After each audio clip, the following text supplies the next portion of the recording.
Hello, fellow spellcasters. My sketchbook is back.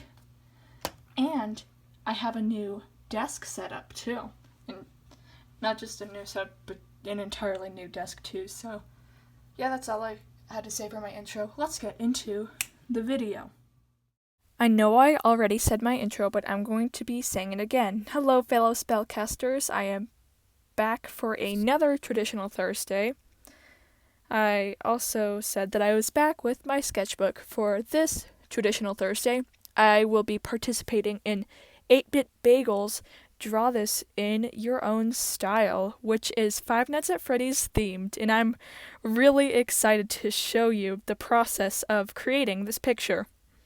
Now, for this drawing, I drew a security guard and a character named Vanny. Now, not much is known about the character Vanny other than she is sort of a follower of a character named William Afton. So, a lot of her design was left up to interpretation. So I looked at the little mask that appeared in the Five Nights at Freddy's VR game at the end of one of the mini games, and I also looked at Bagel's interpretation of Vanny to decide on how I was going to draw her.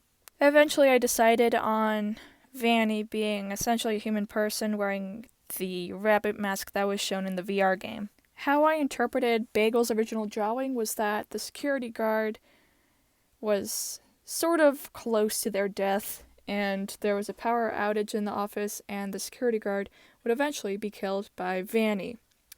So I eventually decided to purposefully make Vanny stand out in the drawing, which I'm really happy with how she turned out overall. And sticking with Bagel's original drawing, I added some lighting in the background that reflected on both the guard and Vanny herself. Throughout the process of making the drawing, I was constantly deciding whether or not Vanny would be colored, whether there would be lighting on the security guard. My original plan was to have Vanny's eyes be the only thing in color, and then I'm like, no, let's incorporate more color, but still leave some black and white and just have an amalgamation of both of the styles.